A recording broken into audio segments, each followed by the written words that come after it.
ఆయనే ఇవాళ ఆయన గురించి బతికేపల్లి గ్రామంలో మేమందరం దుఃఖపడుతున్నాం. ఇవాళ మాకు ఇవాళ సారు మాకు కాంగ్రెస్ వాళ్ళు వేసుకుంటే మాకు ఏమో వస్తుంది ఏదో వస్తుంది సార్కు వచ్చింది గిది ఇవాళ ఇంత బాధపడుతున్నాం మేము.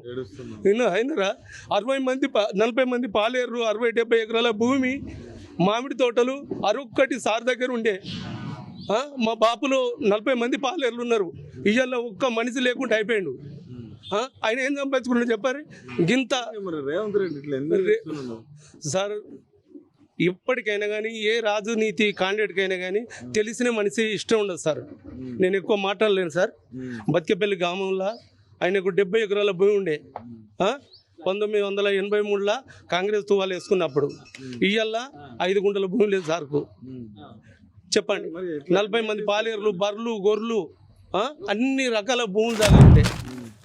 ఇవాళ తెలియనోడు ఏదో ఎవడో సార్ గురించి చిన్నగా చేసి మాట్లాడితే మాత్రం మేము ఒక్కళ్ళను కూడా ఇడిచిపెట్టామని చెప్పి మేము ఇవాళ హెచ్చరిస్తున్నాం సార్. అది మా బాబులు అట్లాంటి వాళ్ళు ఎంతోమంది 1983లో సారు కాంగ్రెస్ తువాలు వేసుకున్నప్పుడు సార్కు 60 నుంచి 70 ఎకరాల భూమి ఉండే. బతికేపల్లి గ్రామంలో 60 నుంచి 70 ఎకరాల భూమి ఉన్నప్పుడు 40 మంది పాలేర్లు ఉన్నారు.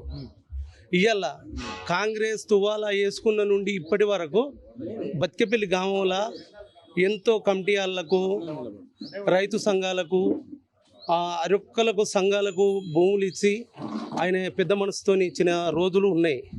ఇవాళ 40 మంది పాలేరు లేరు, కాంగ్రెస్ తువాల లేదు. కాంగ్రెస్ తువాలు వేసుకున్న నుండి 60-70 ఎకరాల భూమి పోయింది. పాలేర్లు వేరు. బతికేపల్లి గ్రామంలో 5 గుంటల భూమి లేదు సార్కు. ఆయన ఏం సంపాదించుకున్నాడు చెప్పుర్రి.